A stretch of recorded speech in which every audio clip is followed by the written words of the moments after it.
Hey guys, and welcome back to the 01 Creations YouTube channel. And today, another video where I am going to be highlighting some of the power of 3D printing and 3D modeling. So what I wanted to do is I needed a mount for my iPhone. My iPhone is what I use as my main camera for most of my footage.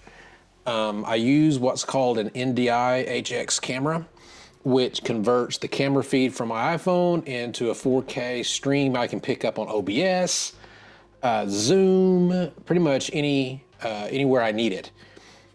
And I wanted to basically be able to put this phone on the wall opposite my desk and have it look at me.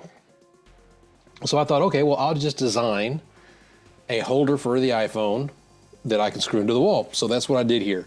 So I'm just going to take you through some of my thoughts on why I did what I did inside this, not really a tutorial. I've said before, there are lots of really good Fusion tutorials out there.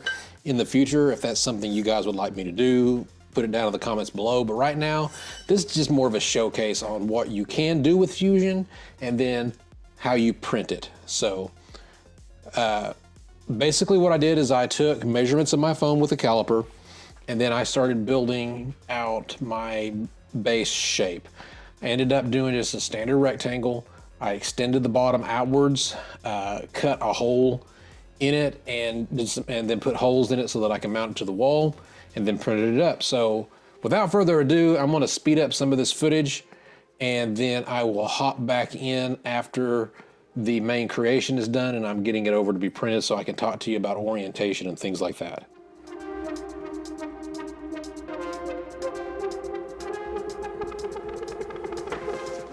All right, so one thing I did want to talk to you guys about, I don't really remember if I've mentioned it before, but a really good resource is called GrabCAD.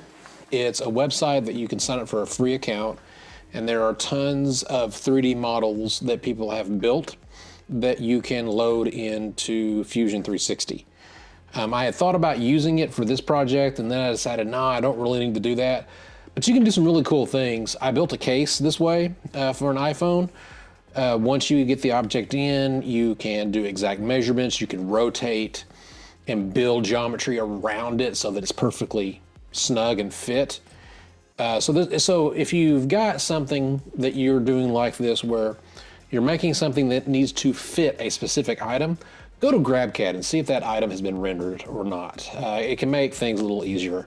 And again, I didn't end up using it, but I thought I would go ahead and talk about this resource.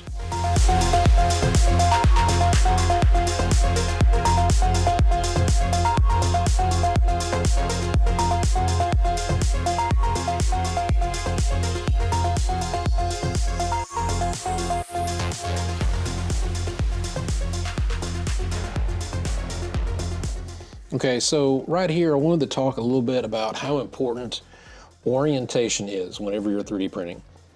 So, circles don't print well. I don't know if you've seen this, but I've got holes up at the top of this item that are used for a mounting point.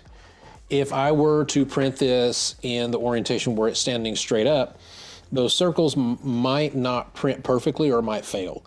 A lot of the times what people will do is they will cut, and instead of it being a perfectly round hole, it will have a little triangle at the top and kind of look like a teardrop shape. It's just a limitation of 3D printing. I went ahead and chose to print flat like this. So, and then of course you can't print on air.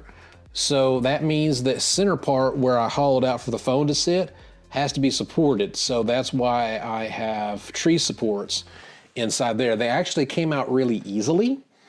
And then I actually tried printing this on the plate standing straight up just to see how the holes did at the top. It actually did really well. In fact, I am looking at it right now, and yes, there is a little bit of a rough spot at the top of the circles because I didn't do the teardrop thing. But on this print, it's going to be mounted to the wall with screws going through that. So I'm not going to see it, and it doesn't look like it affected it structurally. So orientation is just one of those things that you're going to have to look at and see if it is the right thing for this project. The taller things are, the longer they take to print, you know, because you're building something up layer by layer going upwards. So the taller something is, the longer it's going to take to print. This standing up was a 2.5 hour print, I think. But it turned out really well. It looks good. I've got no issues. I didn't have to use any support to doing it that way. So it's a little less weight, a little less waste. But that's just something that is different for every model, and you'll have to figure that out. It is completely different when it comes to resin printing. I'll talk about that in another video.